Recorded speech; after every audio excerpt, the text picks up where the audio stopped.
آخری نبی مکی مدنی صلی اللہ علیہ وسلم نے فرمایا، میری امت گناہ سمیت قبر میں داخل ہوگی اور جب قبر سے نکلے گی تو بے گناہ ہوگی، کیونکہ وہ مسلمانوں کی دعا سے بخش دی جاتی ہے۔ میرے نبی پیارے نبی صلی اللہ علیہ وسلم نے فرمایا، مردے کا حال قبر میں ڈوبتے ہوئے انسان کی مانند ہے کہ وہ شدت سے انتظار کرتا ہے باپ یا ماں یا بھائی یا کسی دوست کی دعا اس کو پہنچے، اور جب کسی کی دعا اسے پہنچتی ہے تو وہ اس کے نزدیک دنیا و ما فیہا یعنی دنیا اور اس میں جو کچھ ہے اس سے بہتر ہوتی ہے۔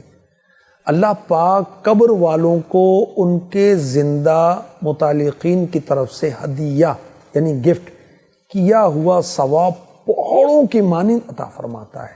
زندوں کا ہدیہ تحفہ مردوں کے لیے دعائے مغفرت کرنا ہے۔ میرے نبی محمد عربی صلی اللہ علیہ وسلم نے فرمایا، جو کوئی تمام مومن مردوں اور عورتوں کے لیے دعائے مغفرت کرتا ہے، اللہ پاک اس کے لیے ہر مومن مرد و عورت کے بدلے ایک نیکی لکھ دیتا ہے۔ سورہ حشر 28واں پارہ آیت نمبر 10۔ وَالَّذِينَ جَاءُوا مِن بَعْدِهِمْ يَقُولُونَ رَبَّنَا اغْفِرْ لَنَا وَلِإِخْوَانِنَا الَّذِينَ سَبَقُونَا بِالْإِيمَانِ، اور ان کے بعد آنے والے عرض کرتے ہیں، اے ہمارے رب، ہمیں اور ہمارے ان بھائیوں کو بخش دے جو ہم سے پہلے ایمان لائے۔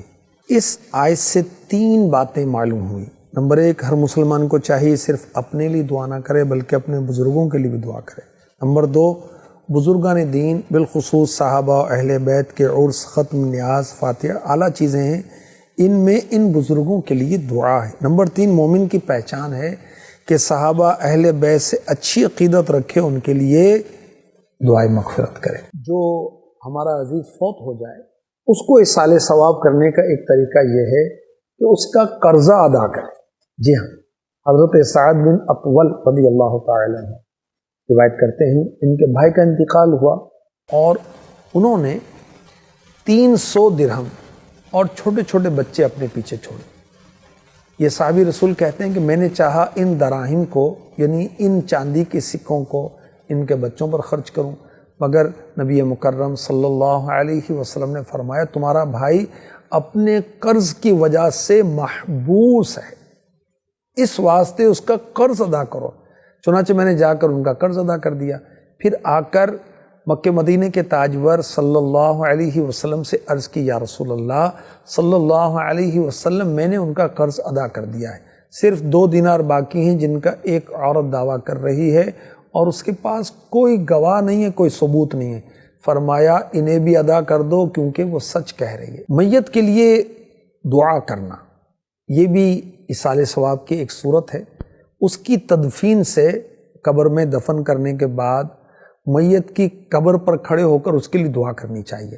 میرے پیارے آقا صلی اللہ علیہ وآلہ وسلم جب میت کے دفن سے فارغ ہوتے تو اس کے پاس کھڑے ہوتے اور کیا ارشاد فرماتے، تم اپنے بھائی کے لیے بخشش کی دعا کرو اور اس کے لیے ثابت قدمی مانگو، کیونکہ اس وقت اس سے سوال کیا جا رہا ہے۔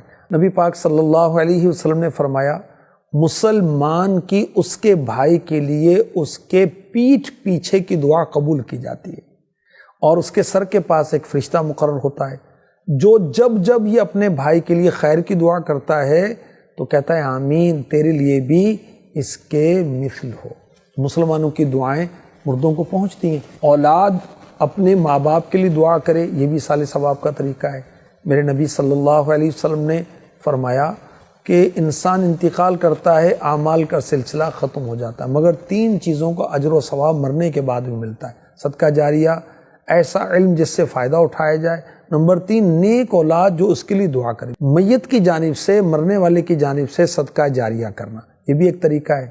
حضرت سعد بن عبادہ رضی اللہ تعالی عنہ بارگاہ رسالت میں حاضر ہوئے، عرض کی، یا رسول اللہ میری والدہ کا انتقال ہو گیا، ایصال ثواب کے لیے کون سا صدقہ بہتر ہے؟ فرمایا پانی۔ تو حضرت سعد رضی اللہ تعالی عنہ نے سرکار مدینہ صلی اللہ علیہ وسلم کا ارشاد سن کر کنواں کھودا اور کیا کہا یہ میری ماں کے لیے صدقہ ہے۔ اولاد جو نیک اعمال کرتی ہے یہ بھی والدین کو ثواب کی صورت میں ملتا ہے۔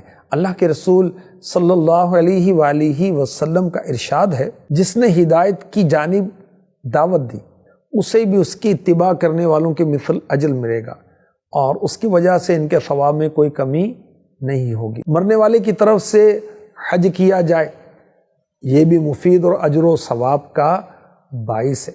حضرت عبداللہ ابن عباس رضی اللہ عنہ سے روایت ہے، قبیلہ جوہینہ کی ایک عورت نبی رحمت شفیع امت صلی اللہ علیہ وسلم کے پاس آئی، کہا میری ماں نے حج کی نظر مانی تھی مگر حج کرنے سے پہلے انتقال کر گئی، تو کیا میں اس کی جانب سے حج کروں؟ فرمایا ان کی جانب سے حج کرو۔ بتاؤ اگر تمہاری ماں پر قرض ہوتا تو تم اس کو ادا کرتی؟ حج کرو، اللہ کا قرض ادا کرنے کا زیادہ حق ہے۔ نفل نماز پڑھیں اور اپنے پیاروں کو ایصال ثواب کر دیں، یہ بھی ایک طریقہ ہے۔ صلو علی الحبیب صلی اللہ تعالی علی محمد۔